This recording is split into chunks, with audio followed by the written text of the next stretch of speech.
നമ്മുടെ നാട്ടിൽ 2025 എത്തിയപ്പോഴത്തേക്കും ചില ആളുകൾ മുസ്ലിമീങ്ങളുടെ ഉമ്മത്തിൽ നിന്ന് വേഷം ധരിച്ച പണ്ഡിതധാരികളായ ആളുകൾ പറയാൻ തുടങ്ങി, ഉളുഹിയ്യത്ത് ഇസ്ലാമിലില്ല.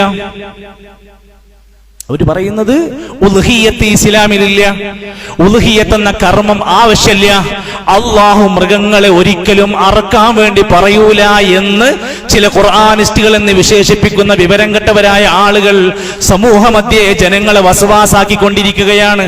എന്നിട്ട് അവർ പറയാണ്, എന്തിനാ ഉളുഹിയ്യത്ത് അറക്കണ? ആ പൈസ കൊണ്ട് ആ പാവപ്പെട്ട ആളുകൾക്ക് വസ്ത്രം മേടിച്ചു കൊടുത്താൽ പോരെ, ഒരു വീട് വെച്ചു കൊടുത്താ പോരെ, ആ പാവങ്ങൾക്ക് വല്ല ഫർണിച്ചർ എന്തെങ്കിലും കൊടുത്താ പോരെ എന്നൊക്കെ ചോദിച്ച് അതിന്റെ താഴെ കുറെ മാപ്പിളാര് ശരിയുടെ നല്ല കാര്യങ്ങൾ പറഞ്ഞു തന്നെ, നല്ല ആശയം.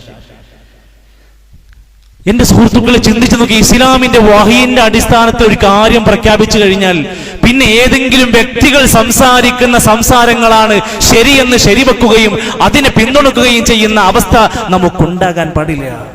എന്ന് മാത്രവുമല്ല, കാലികളുമായി ബന്ധപ്പെട്ട ആയത്തുകൾ എല്ലാം പഠിപ്പിക്കുമ്പോൾ ഖുർആൻ പറഞ്ഞത് നിങ്ങൾക്ക് ഉപകാരമുള്ളതാണ് ആ മൃഗങ്ങൾ, അത് നിങ്ങൾക്ക് വേണ്ടി പടച്ചോൻ തന്നതാണ്.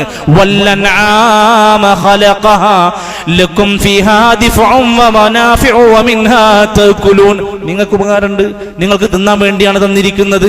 ലിതർകബൂ മിൻഹാ, നിങ്ങൾക്ക് സഞ്ചരിക്കാൻ വേണ്ടിയാണ് തന്നിരിക്കുന്നത്. വലക്കും ഫീഹാ മനാഫിഉ വലിതബ്ലുഗൂ അലൈഹാ ഹാജ, നിങ്ങളുടെ ആവശ്യങ്ങൾ പൂർത്തീകരിക്കാൻ വേണ്ടി തന്നതാണ്. അതുകൊണ്ട് മനുഷ്യരോട് ജന്തുജീവജാലങ്ങളോട് നീതി പാലിക്കുന്ന നിയമമേ ഇസ്ലാമിലുള്ളൂ. പ്രത്യേകിച്ചും വിശുദ്ധ ഖുർആനിന്റെ കൽപ്പനകളിലൊക്കെ അത്ര തന്നെയുള്ളൂ. അതുകൊണ്ടാണ് അറവ് നടത്തുന്ന മൃഗങ്ങളിൽ ഒരുപാട് മര്യാദകൾ പഠിപ്പിച്ചു. രോഗികളെ അറവ് നടത്തരുത്, ഗർഭിണികൾ പിടിച്ചറക്കരുത്, വൈകല്യമുള്ളതിനെ പിടിച്ചറക്കരുത്, ഒരുപാട് നിബന്ധനകൾ പഠിപ്പിച്ചു.